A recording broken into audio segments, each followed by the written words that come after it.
तीसरी जो सबसे बड़ी समस्या मुझे दिखी यहाँ, वो है किसानों की बदहाली। यहाँ का जो किसान है वो बिल्कुल बदहाल है, और इसकी मूल वजह यह है कि बिहार में किसानों की बदहाली जो 18 महीनों में मैंने देखी, क्यों इतना बदहाल है किसान, उसकी 3 समस्या है।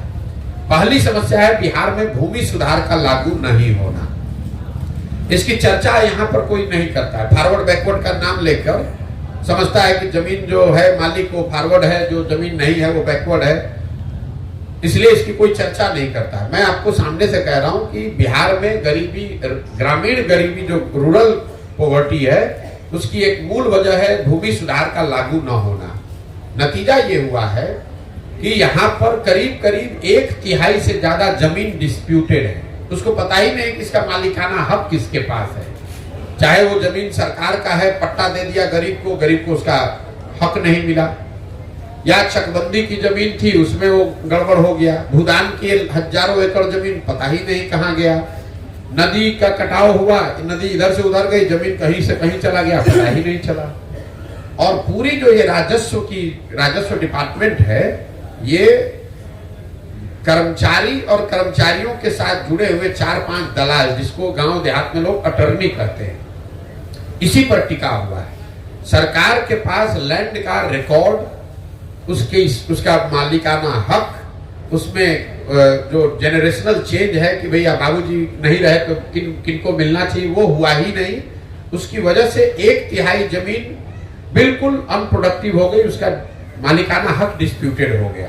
तो पहली समस्या है किसानों की, यहाँ जमीन का मालिकाना हक भूमि सुधार नहीं होने की वजह से नहीं बना, इसलिए भूमि में उसके जो प्रोडक्टिविटी के लिए इन्वेस्टमेंट होना चाहिए, बोरिंग लगना चाहिए, सिंचाई की व्यवस्था होनी चाहिए, खाद, वो कोई कर ही नहीं रहा है। दूसरी किसानों की जो बड़ी समस्या है वो है जल कुप्रबंधन। अब इससे कोसी में आप लोग रहते हैं, आपसे ज्यादा तो कोई नहीं जानता है कि पानी का जो कुप्रबंधन है, बाढ़ बहुत बड़ी समस्या है, इसकी खूब चर्चा भी होती है। लेकिन आपके लिए जानकारी के लिए बता दूं कि बिहार में 50% कृषि योग्य जमीन ही बाढ़ से प्रभावित है। बाकी का जो 50% जमीन है, उसमें आधी से ज्यादा जमीन या तो सूखे से प्रभावित है, या जल जमाव या नदियों के कटाव से प्रभावित है। आप लोगों ने कोसी के इस इलाके में अनुभव किया, बाढ़ से जितना नुकसान नहीं हुआ, उससे सबसे ज्यादा नुकसान हुआ जब कोसी ने अपना मार्ग बदल दिया। नेपाल से लगते हुए जितने बिहार के जिले हैं, वहां गांव जब हम लोग गए तो पता चला कि बाढ़ तो जब आता है तब आता है, जो नदी आते हैं नेपाल से, छोटी छोटी नदियां हैं, वो हर साल एक नया रास्ता बनाकर आती है, और एक बार रास्ता बदला तो 2-4-5 पंचायत का जमीन परमानेंट खराब हो गया। यही हाल कमोवेश जब आप गोपालगंज से चलिएगा, तो गोपालगंज में, सिवान में, छपरा में, वैशाली में, मुजफ्फरपुर, दरभंगा में, समस्तीपुर में, बेगूसराय में, हर पंचायत में सैकड़ों एकड़ जमीन ऐसी है जो वहां जल जमाव की समस्या है, वहां से पानी निकलता ही नहीं। जो चवर जिसको लोग कहते हैं, लख कहते हैं, कई जगह मन भी लोग कहते हैं, पानी लग गया तो वहां अब वो पानी निकलता ही नहीं है। तो या तो वहां एक फसल हो रहा है या वो भी नहीं हो रहा है। तो जितनी बड़ी समस्या बाढ़ की है, उतनी ही बड़ी समस्या सूखे की, जल जमाव की और नदियों के कटाव की भी है।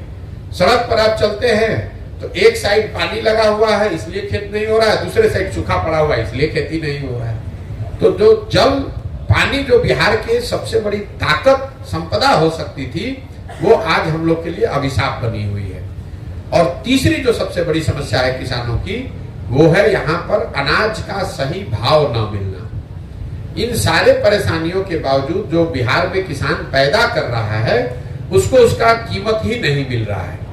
एक आर्थिक सर्वेक्षण अभी किया गया है, जिसमें यह बताया गया है कि बिहार जैसे राज्य में किसानों को उनके फसल का उचित मूल्य न मिलने की वजह से करीब करीब यहाँ के किसानों को हर साल 20,000 करोड़ रुपए का नुकसान हो रहा है। 20,000 करोड़ रुपए का नुकसान हर साल बिहार के किसानों को हो रहा है। जैसे धान का कीमत है 2,090 रुपया, और पूरे बिहार में धान अभी बिका 1,600 रुपया, 1,700 रुपया में।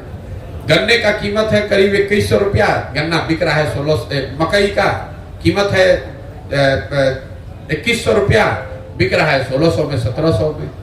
कमोवेश सारे फसल के लिए क्योंकि यहाँ कोई सहकारिता की व्यवस्था है नहीं, बाजार समिति है नहीं, एफपीओ है नहीं और प्राइवेट फैक्ट्री रोजगार है नहीं।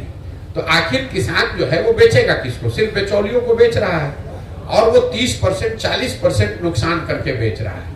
तो ये तीन जो समस्या है, भूमि सुधार का लागू न होना, जल संसाधन का कुप्रबंधन और तीसरा किसानों के फसल का दाम का न मिलना, इन तीन वजहों से बिहार के किसानों की बदहाली है। आपने जो सवाल किया था कि जो सबसे बड़ी समस्या क्या है, यही तीन समस्या मुझे अभी तक, बेरोजगारी और पलायन, शिक्षा व्यवस्था का ध्वस्त होना और किसानों की बदहाली, ये हर जिले हर पंचायत में अभी तक सामान्य रूप से हर वर्ग में सुनने को मिली है।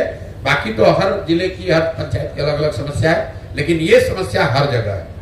सर, प्रशांत किशोर जी का नाम हमेशा रणनीतिकार में आता है, किसी पार्टी को जिताने के नाम से नाम आता है, तो किन्हें जिताने के लिए पद यात्रा निकली है? बिल्कुल, आप मेरी जो पहचान है, जो आप जिसको रणनीतिकार बता रहे हैं, ये आपको लग रहा है कि हमने कोई वो काम छोड़कर दूसरा काम शुरू किया है। हमारी नजर में हम वही काम कर रहे हैं। फर्क बस इतना है कि पहले ये रणनीति मैं किसी दल या नेता के लिए बनाता था, अब ये रणनीति मैं बिहार की जनता के लिए बना रहा हूं। पहले ये सुझाव दल के नेताओं को बता देते थे, अब ये सुझाव बिहार की जनता को दे रहे हैं। पहले ये व्यवस्था, ये मदद दल के कार्यकर्ता को कर रहे थे, अब ये सुझाव, ये व्यवस्था, ये मदद बिहार के समाज के उन लोगों के लिए कर रहे हैं जो नया दल बनाना चाहते हैं, इस व्यवस्था को बदलना चाहते हैं कि भैया हम जुड़े, हम भी कंधा लगाएंगे, हम भी बिहार में कोई सुधार के लिए प्रयास करना चाहते हैं, उनको ये मदद कर रहे हैं। तो आपका जो सवाल है किसको जिताना चाह रहे हैं, इसका पूरा लक्ष्य है बिहार की जनता को जिताने के लिए ये काम शुरू किए हैं। और अब मैं किसी दल का नेता का नहीं, बिहार की जनता का रणनीतिकार हूँ।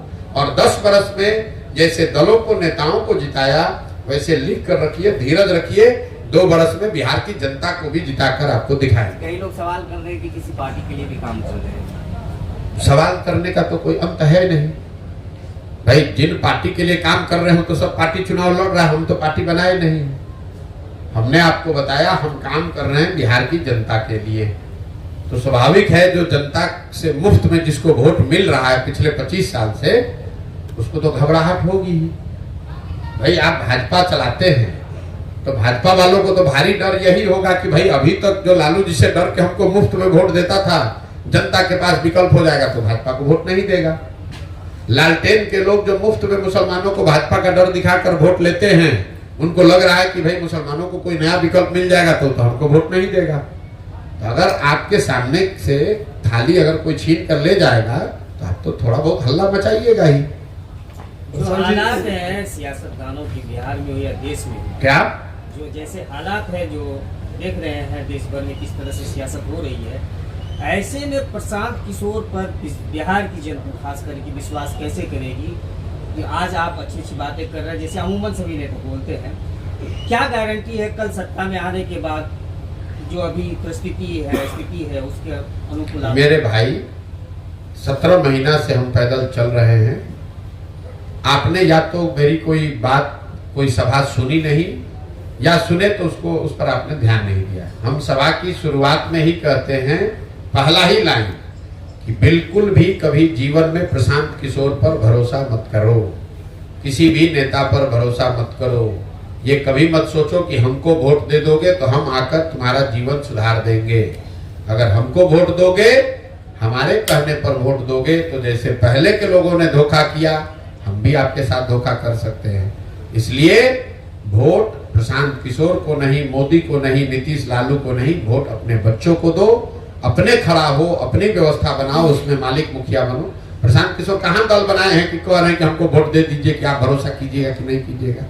हम आपसे वोट मांगे नहीं, चंदा ले नहीं रहे हैं, आपसे कार्यकर्ता बनने के लिए कह नहीं रहे हैं। तो आप जब हम पर भरोसा कीजिएगा ही नहीं, जब विश्वास कीजिएगा नहीं, तो घात होगा कैसे?